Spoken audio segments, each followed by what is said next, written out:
Hey, everybody. Welcome to the Andy Stanley Leadership Podcast, a conversation designed to help leaders go further, faster. I'm Andy Stanley. And before we jump into today's content, I want to tell you about an offer from our friends at Belay.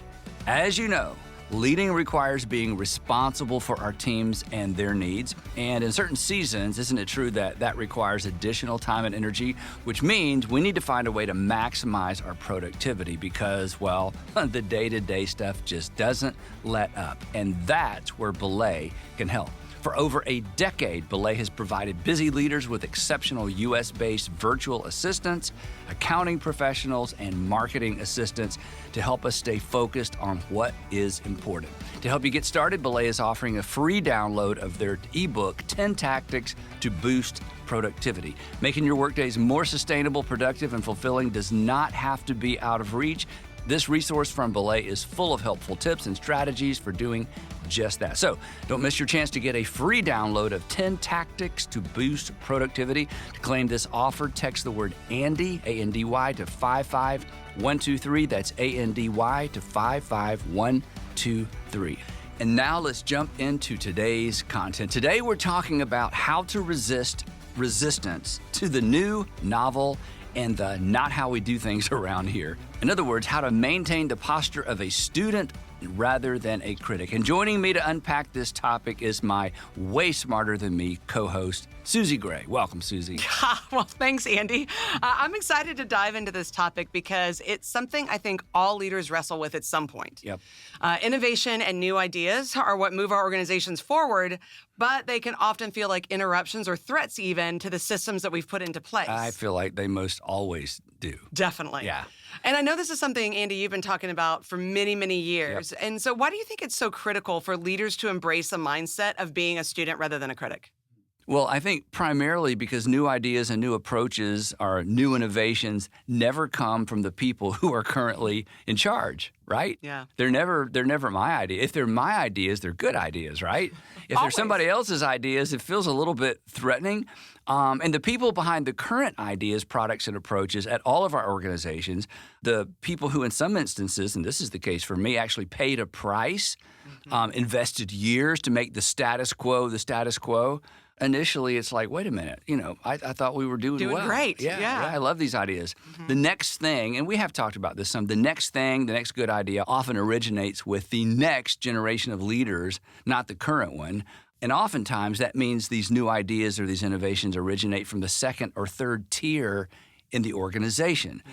Which means in some instances, people who are new to the organization, who come in with fresh eyes and fresh ideas, who ask those irritating questions like, why do we do it this way? Or why do we do this at all? And then there's have you heard what that other organization is doing? And as much as I would like to say that I am so wide open, these things never bother me, they bother me almost every single time. And we're going to get to that in just a minute. Yeah. The point, and everybody listening gets this, we're all comfortable with the systems we've built. Mm-hmm. They fit us perfectly, right? And we understand them. We understand them. We were hired into them. Yep. We became experts.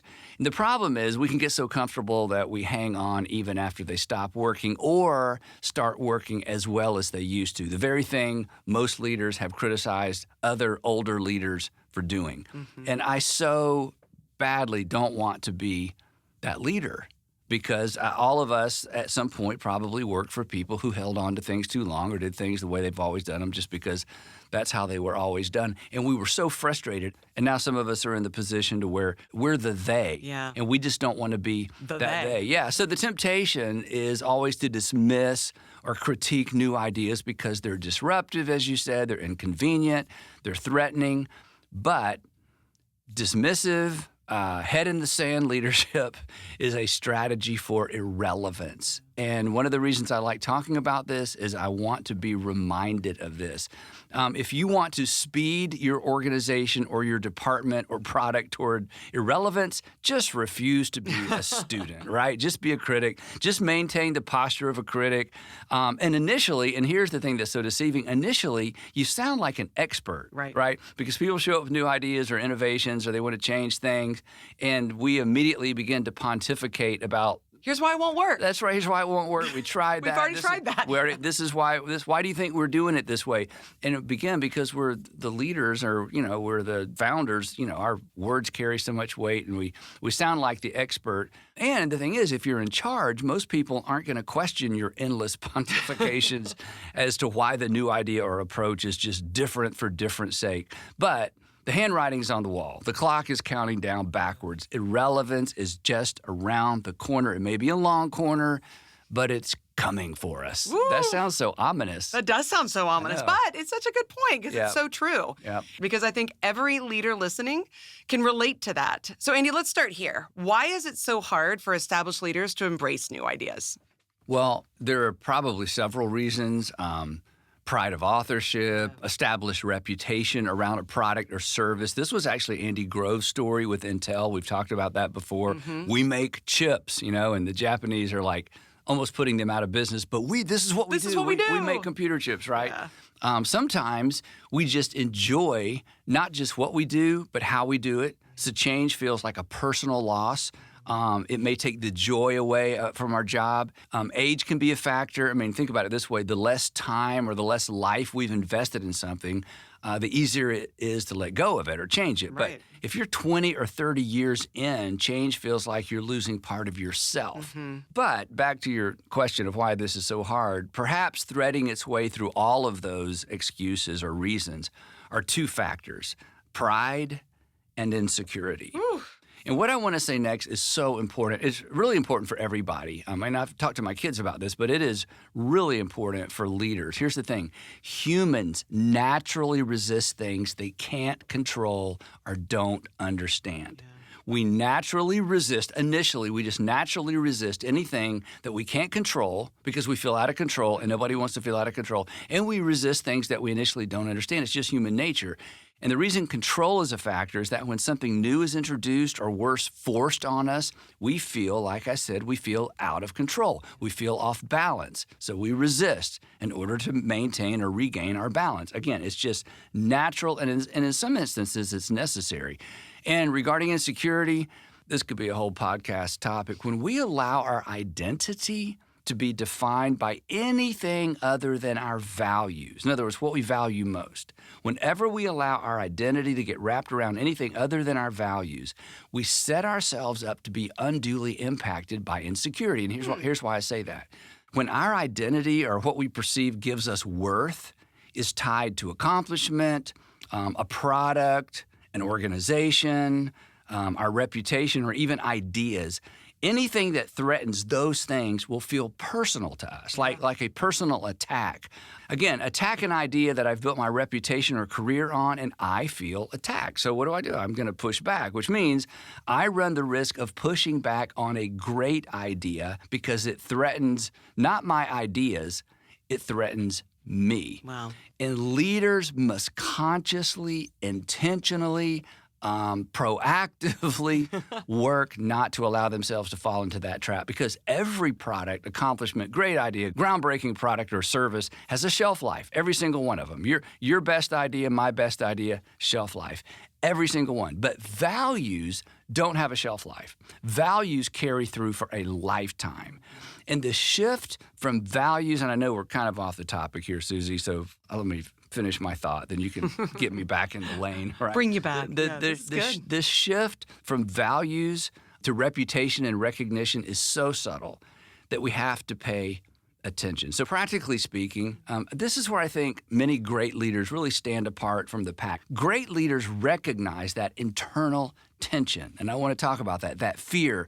They recognize that threat for what it really is, and they label their insecurity. They're willing to label their insecurity, label their pride, label their fear for what it is, and they do all of this internally before they respond verbally. In other words, we look at great leaders and go, they're not even impacted by any of this. They're just so stoic. They're just so locked in. But I've had enough conversations with people who've accomplished great things, and I'm telling you, it is in all of us. That fear, the pride, the insecurity, we all carry that. The question is, are we willing and are we disciplined enough to deal with it internally rather than allowing ourselves to externalize that. And shut it down. Because we shut down conversations, we shut down other people, and as maybe we'll have a minute to talk about, it actually has the potential to impact our organizational culture. Anyway, so good leaders, they label these things before they respond verbally, and then they choose, because it's always a choice. We don't think it is because we react, but it's always a choice. Great leaders discipline themselves to choose curious over critic and choose student over expert. And here's the thing, and I just mentioned this, if we don't get that right, our initial response to new and untried and unproven has the potential to impact the culture of our departments or our entire organization.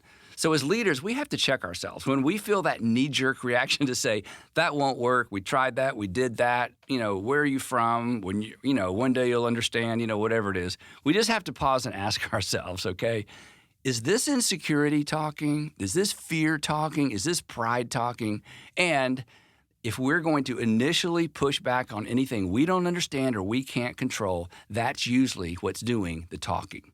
Yeah, that is a lot to think about because honestly, if you think about fear especially, it's fear of looking stupid, fear of not understanding the new technology, or fear of not being an expert on it. And so you're in charge, but now you don't understand the technology that's coming up. We've talked about that because we're responsible for things that we don't have expertise in. Yep. Exactly. Yep. And I can see how that insecurity does manifest itself in fear. And it's that fear of, but how would I lead that? Because that's new and different and not something that I've been here and created. That's a lot to think about.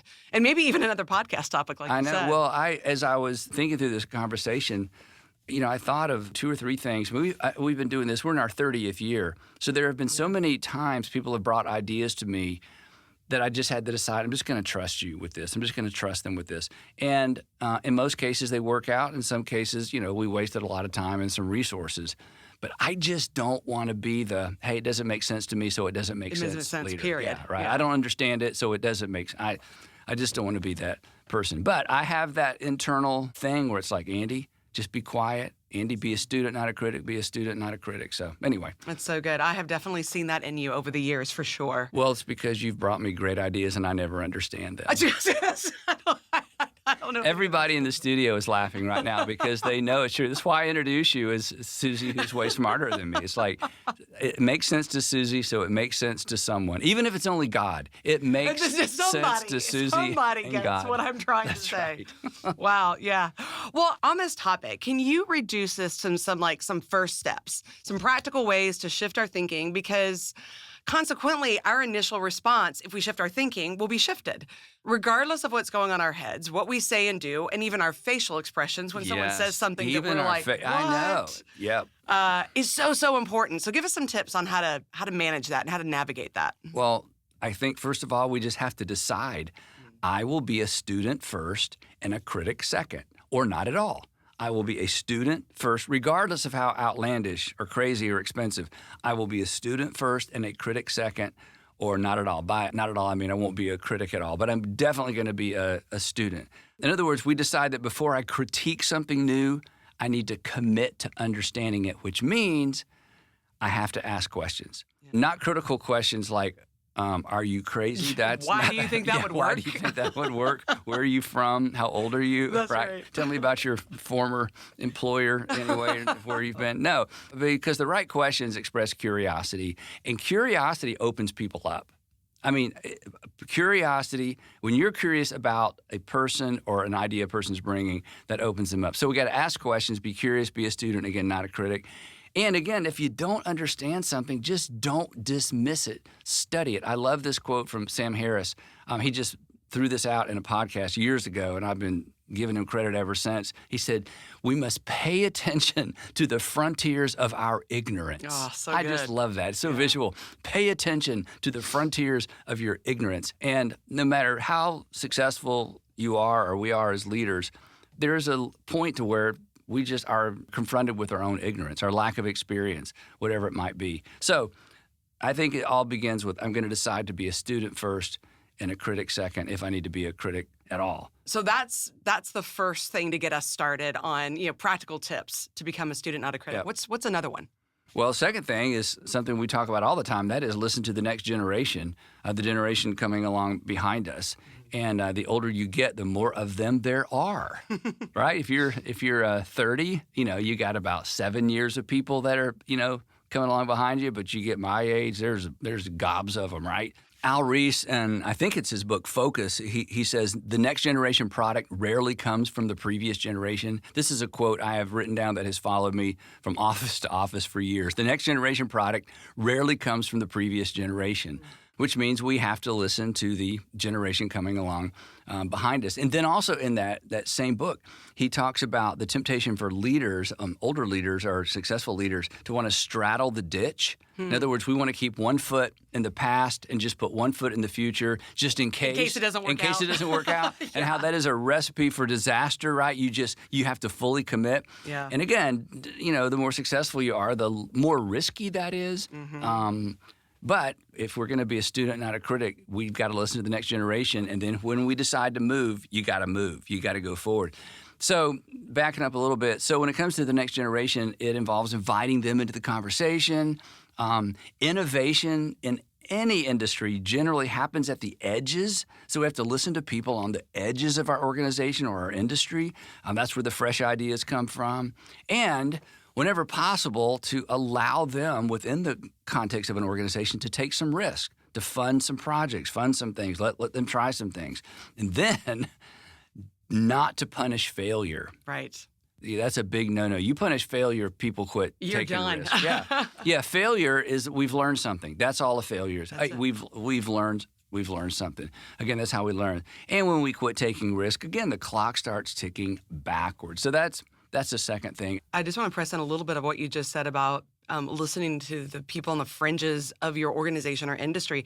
Isn't it also true that you can listen to what's happening in other adjacent industries that may have nothing to do with yours? Yes, listen to outsiders. Yes. That was one of our phrases, our early values in our organization. We just wrote that down. Listen to outsiders. Oh, that's cool. Yeah, we're trying to create environments for children. We should listen to Disney, not other churches, right? Yeah, so we twice sent teams to Disney to do that backstage tour to say, hey, I mean, again, we're not going to be Disney, but they're the experts. Why? What can we learn from that and Yes. apply and contextualize it into our context? And that's that idea of like, that's a way to listen to people in other industries and bring it in to your industry, not say, oh, that won't work because we're different than them or we're in a different industry, but that could work here and we could contextualize it. Well, you do that all the time because what you're attempting to do, no one else is even attempting to do it. There's not a lot of people to talk about. Or when we decided to begin... Within our industry. Right. But outside of our industry, it's everywhere. It's everywhere. Well, when we decided to start streaming our services to other physical locations simultaneously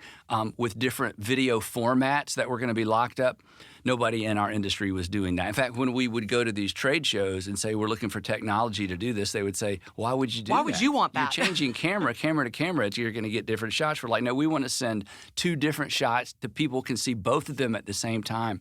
So you go outside and you listen to outsiders. That's right. And one more thing on this, I guess this would be like number 3 if we're numbering these. Yep. Don't avoid the contrarians. And you know what I mean by a contrarian. Definitely. They just, they're just going to, they're not just asking hard questions. They come across like they're against everything. And they're not even really negative people. They just see the world differently. And you need those people. And one of the reasons they bring value to a board or to a decision-making environment is they have a tendency to kind of punch holes in our complacency, which is so important because complacency paves the way to decline. And Susie, for example, I don't know if you have any illustrations from your business experience, but you're such a positive person. I would think the contrarians would drive you crazy, but maybe you need them? I think it's really important. I mean, I've had bosses that are contrary, and I've had, leadership team people that are. And I think it's really important because I am positive and I see way down the field and it's like, okay, that's where we need to go. And we'll just bring the right people and figure it out. And having people that are a little bit like, but what about? After the initial idea is out is actually super, super helpful for me. So I actually view it as a barometer, not as a limiter. Yeah. But initially, if we're not mature about it, we have a tendency to write them off as just being negative and then not invite them into the conversation. And then we're missing something. I'll tell you kind of a funny quick story about this. I don't know if this will get edited out or not. But years ago, our board is about 10 or 11 people. And so we're having a board meeting one night, and one of the guys on the board said, I think we were going to change some things in our bylaws. And he said, I think one of the changes we need to make is that from now on, any decision we make has to be a unanimous vote or we don't do it. Among 10 people. Yeah, among 10 people. Wow. If we're going to make a decision, everybody has to agree or it's a We're no. not leaving this room. And I'm like, oh, no. And I'm listening quietly, not trying to react, trying to see what the other folks in the room say. And so we're having this discussion, and it kind of felt like we were moving in that direction. I mean, this guy was pretty convincing. And sitting to my right is a guy named, I'll just say John. That's his real name. I won't say his last name. And John was definitely a contrarian. And I loved having him as part of our board because, again, I don't want 10 contrarians, but one who just kind of punches hole in our sky, pie in the sky, everything's going to work out. So I said, well, okay, tonight, because we were about to vote, on these changes in the bylaws, I said, okay, let me just say this.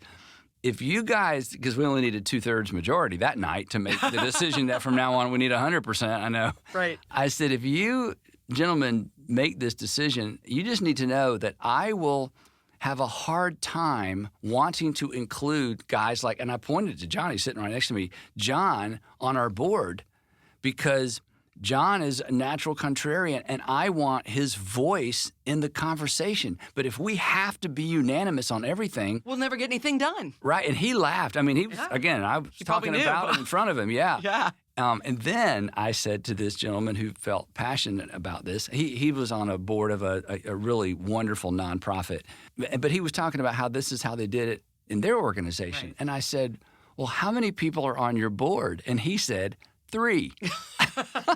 Well, then consensus would be a little easier. Yeah, I'm like, well, if you only have 3 people on the board, you better all 3 agree. Before, you may want to tap the brakes. And everybody laughed, and we did not implement that. And the point is, you got to have that voice. You got to have those voices. Yeah. You got to have the right people in the room, and and we need to aspire to be the dumbest person in the room, not the smartest person in the room. So anyway, don't avoid contrarians. We need all those voices. And don't take it personally. Again, this is when it goes back to what I said earlier. We all have to look in the mirror and ask, is this fear? Is it pride? Is it ego? Is it insecurity?